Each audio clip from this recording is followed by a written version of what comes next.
Eric Davis tells Congressman Burlison he is aware of 4 alien species. It's kind of hard to hear, but let's play. Are they multiple species? Are they like, what was their size? And how many are usually on a craft? They're typically the multiple species. People are familiar with the Greys, the Nordics. People are talking about reptilians and insectoids. It's not that they're reptilian or insectoid, it's that they resemble to the recipient of reptile or an insect. All right, instead of just playing that video, you can tell us. What was he saying? He's saying there's 4 different alien species that he knows of? Yeah, that was not what I expected him to say. But yeah, he said. So who is this guy? This is Eric Davis. Has been involved in the intelligence community since the 80s, right? So he's for a long time. For a long time, and he first worked for Bigelow Aerospace, and then he went on to get work for the Pentagon, and then CIA, and basically researching what they describe as crashed material. Retrieved crashed material. And he was saying definitively they know of 4 alien species. Like, he's saying they're real. Right. Now, whenever I pressed him and asked him, at least in that setting, he did not say that he personally has seen these, right? But he described the 4 different types of aliens, the Greys, the Nordics, the insectoids, and the reptilians that are commonly referred to in the UFO community. You know what I love about this video is that the person added glowing eyes to the Nordic dude, because if you didn't, it's just some blonde guy. Just some blonde dude, yeah. And that's what I love about so there are people who believe that one of the alien species we encounter are these Nordics. They're like tall, blonde, white people. And I'm just thinking, like, Sven is a Swedish Air Force pilot, and he crashes one of their experimental vessels. And then as he's exiting it, some farmer sees him, and he's like, "It's an alien!" And he's like, I'm literally just Swedish Air Force. And they're like, the Nordic aliens from Sweden. Now, come on. Like, I don't understand how people could have witnessed aliens that look just like Swedish people or Norwegians and then have decided that they were aliens. Well, if they see them on board alien craft, that would do it. No, but it's just like... You're very tall. You know, if I woke up and I was in some like strange hovering craft and there was just a bunch of like random white dudes with black hair, I wouldn't be like, aliens are white people with black hair. I'd be like, oh, humans have built hovercraft, okay? Well, there's some distinctions for sure. I mean, all of these, and by the way, people who researched ufology for a long time, these are precisely the 4 that we would expect Davis to acknowledge. But could it just be he's just saying what you want to hear? I doubt that he would do that. He's a very serious individual. He and Hell Putoff have been in they've had access to projects, knowledge of projects, and been working behind the scenes with the government, various institutions, private and public, on this for a long time. And they're very serious scientists, both of these guys, highly credentialed. And do you believe that these 4 alien species are real? I would say, for me personally, the first 3, absolutely 100%. Not the real. reptilian ones. I'm not sure about reptilians. A lot of people talk about reptilians, but there's actually quite a lot of, I would say, anecdotal evidence for the existence of the Greys, of the Nordics, and of the insectoids, or what the late he's not dead yet, Dr. David Jacobs calls insectilins, which are like they're sometimes referred to as the mantis beings. And these are encountered, especially the Greys and the mantis beings, are actually encountered quite often on board vessels, on board alien vessels. And the Nordics aren't just, it's not just like you're looking at Scandinavian people, they're telepathic. All communication with these things is telepathic.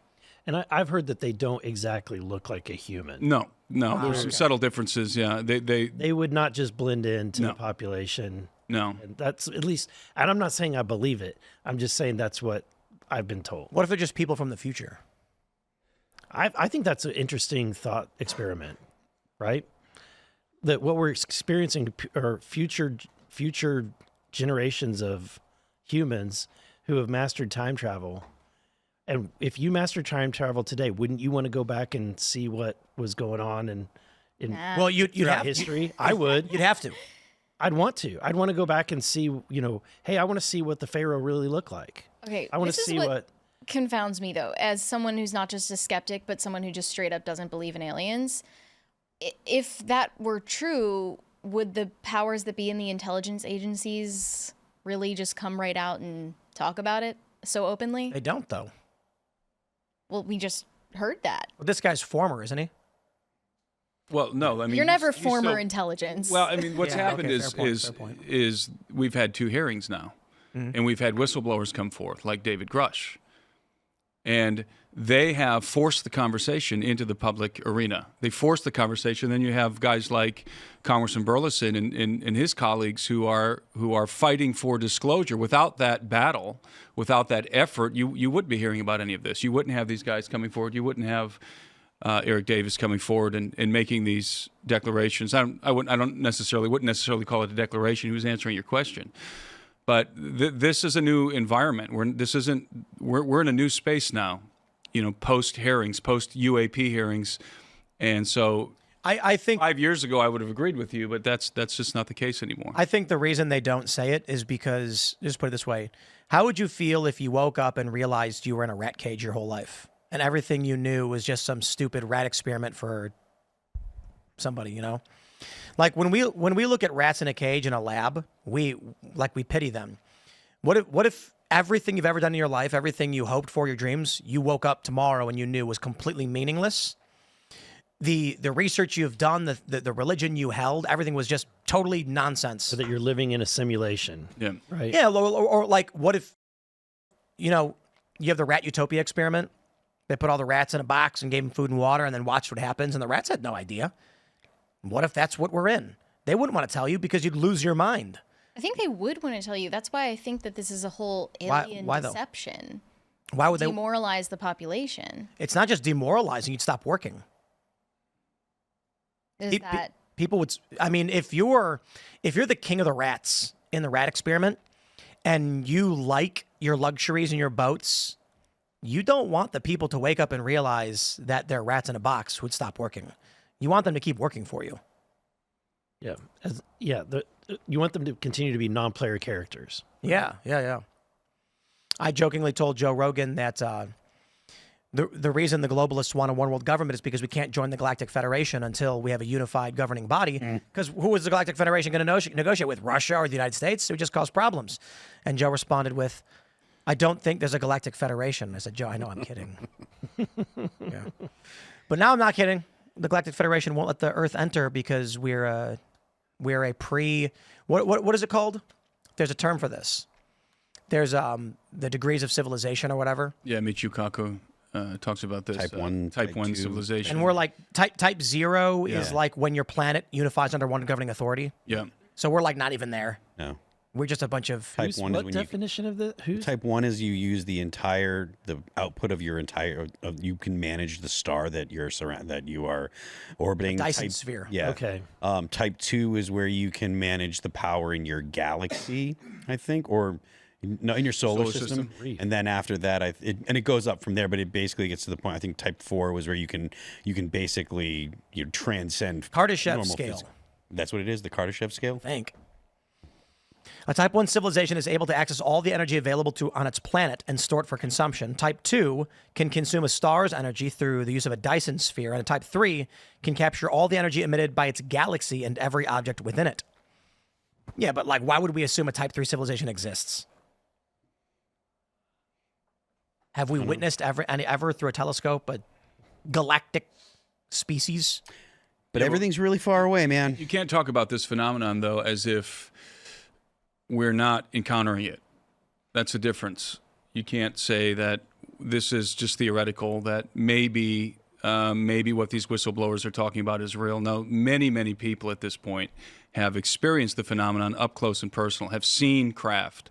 The government has admitted, at the very least, that that some of the footage that was leaked by the New York Times back in 2017 is authentic footage, and so far has not been able to debunk at least 2 of those videos. I think, namely Gimbal and the Nimitz incident.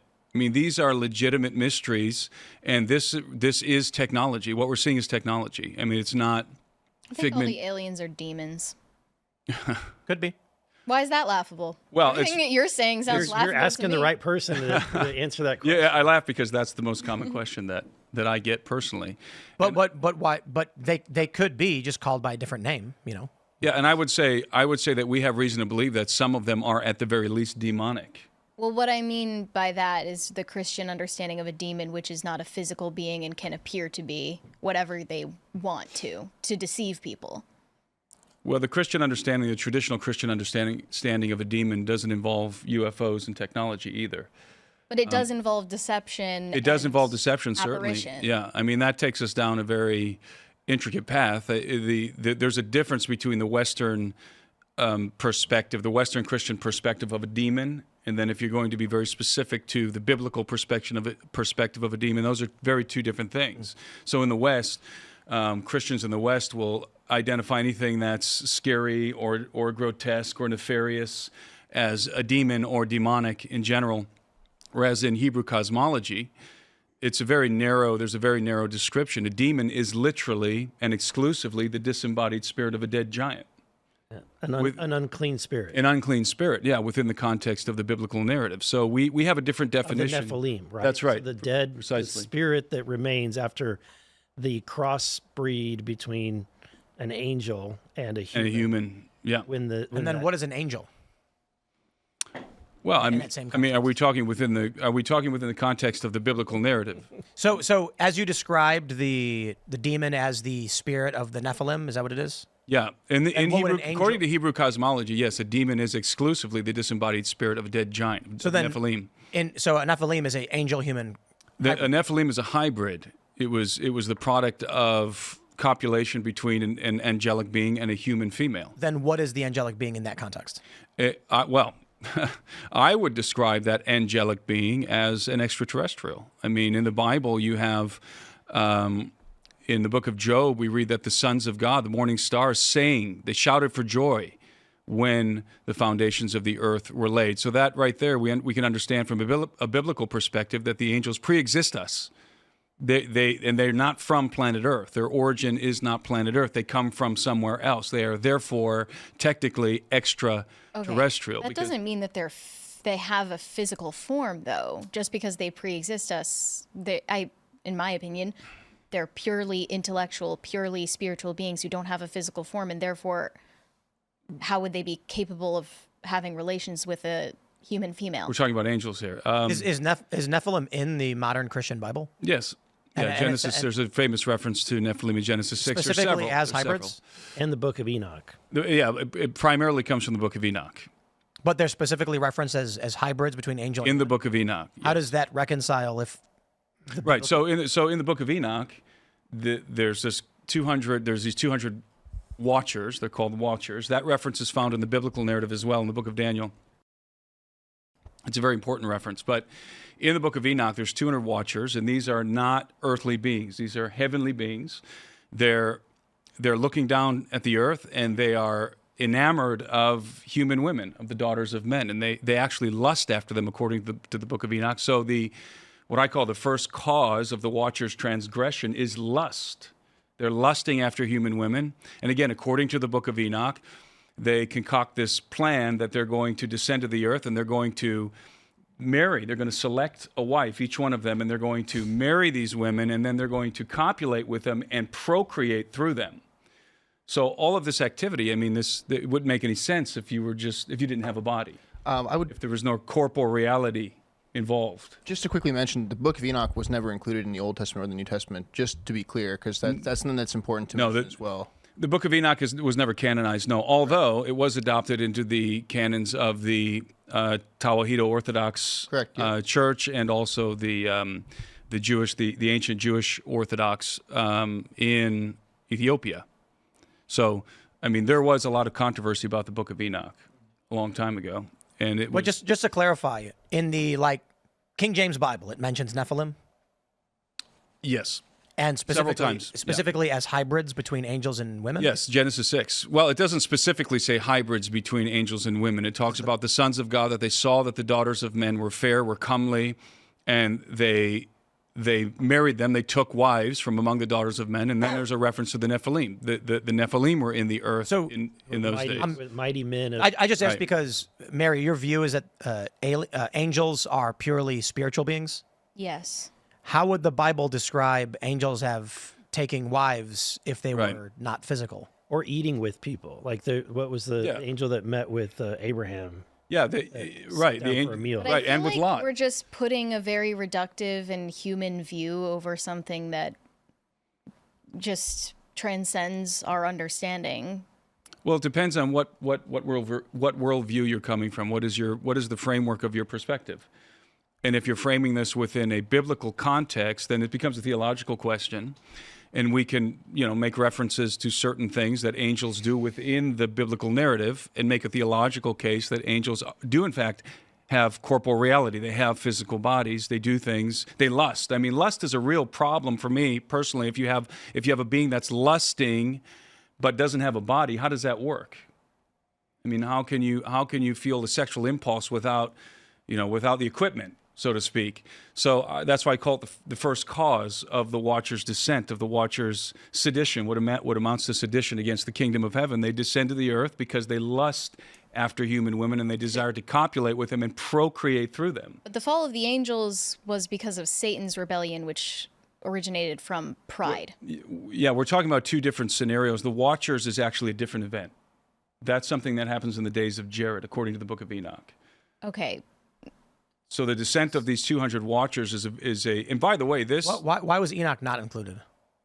That's kind of a difficult question to answer. The easy answer is because the Jews rejected the Book of Enoch in their canon, and I think that the reason why the Jews rejected it was because it testified of the man they had crucified, namely Jesus of Nazareth.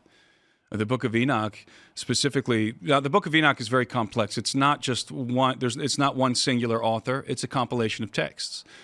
And the earliest portions of the Book of Enoch were written long before the birth of Christ, at least 300 years before the birth of Christ. But there's portions of Enoch that are dated, that have a later date, that are after Christ. And so it's not a singular author. It's not a singular manuscript.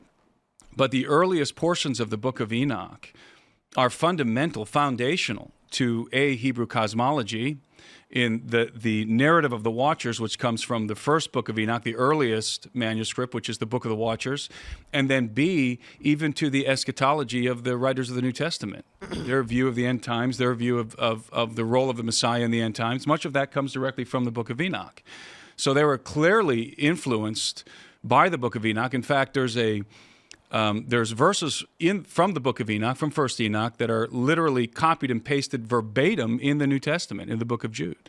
So clearly the writers of the New Testament were conversant with Enoch and at least considered some of it, whether oral tradition or the written text, as scripture. And that actually was hotly debated. This was a matter of great contention in the early church.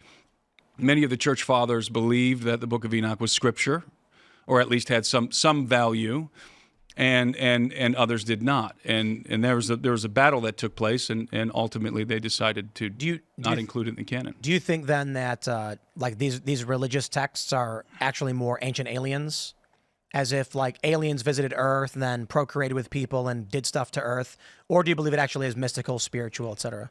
You mean any text, or are you specifically referencing the Book of Enoch? The Bible. Like okay. Abrahamic view of religion and faith. Well, I personally would say that the premise of ancient astronaut theory is true. Biblically speaking, the premise that mankind has indeed been interacting with extraterrestrial beings since the beginning. I mean, the Bible would affirm this enthusiastically. The text of Scripture affirms this. In fact, this is part of the problem that we've had, because in the beginning we were deceived by one of these beings, namely Satan, the dragon, the devil, this nefarious person that's never actually named in the Bible. So I think, again, the premise of ancient astronaut theory is true. But then I would disagree with, the aliens having a hand in building the pyramids and things like that.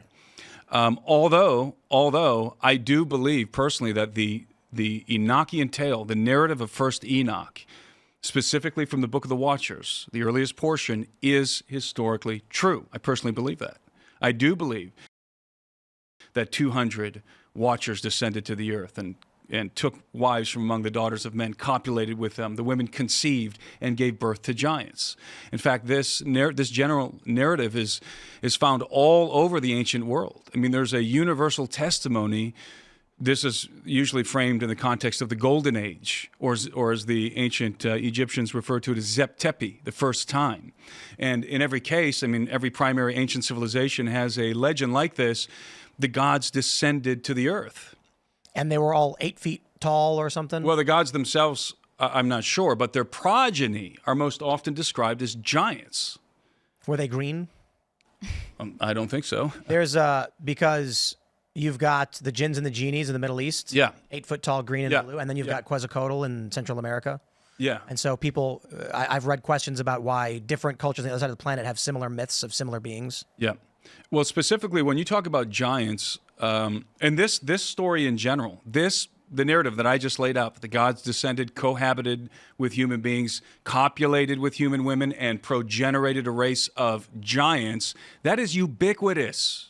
That is ubiquitous across every major ancient civilization. Believed something like that general narrative. Like the Hindus, they believed that? Yes, they believe that the gods. I mean, they have in the Indian epics, the gods are engaged in an epic war with one another using advanced aerospace technology, which they call vimanas. And then, of course, we know the Hellenistic religions believe that, was it like Zeus came down disguised as a duck or something and banged some lady? And Hercules emerged. Yeah. It's the same basic narrative that you find in every ancient culture. Yeah, but the Hellenistic religions are so weird. Like Zeus, what did he like? Turn himself into a duck, and then came down and like banged some woman. I'm not kidding. They did all kinds of stuff like that. they were constantly involved in the lives of men. Yeah. Well, you have to understand that myths are devised to transmit knowledge through time.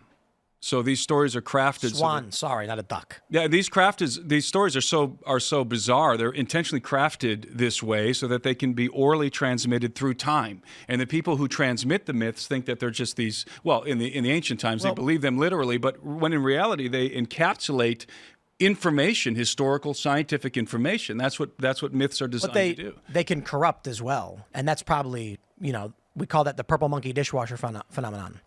You mean the myths can corrupt?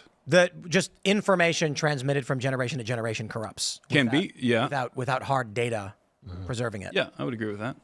And so then these stories that you're hearing, I mean, one of the arguments you hear a lot from atheists is that the Bible, or actually not even from atheists, but from Christians actually. So the interpretation, the converting of language in the Bible several times back and forth has resulted in certain words not being appropriate. Like some have argued that it's not 7 days, it's 7 eras or 7 eons, or days was just a statement of a unit of time. You mean in regard to the creation days of Genesis? Yeah. This is one example where people say that's true. That it doesn't mean 7 days, it means there's dispute about that. I mean, you have young Earth creationists who believe that the Earth is literally 6,000 years old, and then you have old Earth creationists who believe that the Earth is probably billions of years old, and they have a different interpretation based on the text. Based on a different interpretation of the words. Imagine if you described modern technology to any, like, North Sentinelese person, right? Showing them this. Or, let's just put it this way. All technology is completely wiped out. Just gone. And we wake up one day and we're in the middle of the woods and we're buck naked. And you've got a newborn kid and the kid's growing up. Kid's 10 years old. And you're trying to explain to this kid how life used to be. And you'd say, we had these things we called screens and computers. You could literally just press buttons. There's a button. We don't have buttons anymore. I mean, how do you describe what a button is? It's a little thing that you push down, it goes in, it comes out, sending information, telling a machine. And on the screen, you could see anywhere in the world. What are they going to tell? What story will you get out of that? Yeah, exactly. It's going to be a witch with a cauldron looking into a reflection of water and seeing the land of Oz. That's right. I agree. So I think, and if we can take an example from the Bible. I mean, in the Bible, you have these flying objects called the chariots of God or the chariots of Israel, and they show up on several occasions. And clearly, these are, in my estimation, these are advanced aerospace vehicles. I mean, there's somebody is piloting them, and in the ancients thought of them as a chariot with fiery horses or a fiery chariots of fire, rockets. And well, I mean, how would you? A chariot was the most advanced mode of conveyance in the ancient world. So they have no concept of combustion, right? They have no word for plane. They have no word for airplane or rocket or anything like that. The only thing that flies in the sky are birds. So how do you describe this advanced aerospace vehicle that you're seeing? Well, what's the most advanced vehicle of conveyance that you have to reference? And that would be a chariot. But these chariots fly. So if a chariot flies, why does it? Last time I checked, horses don't fly. So obviously, I think that Iron Age people are seeing things and they're conveying them in the way that seems most accurate to them.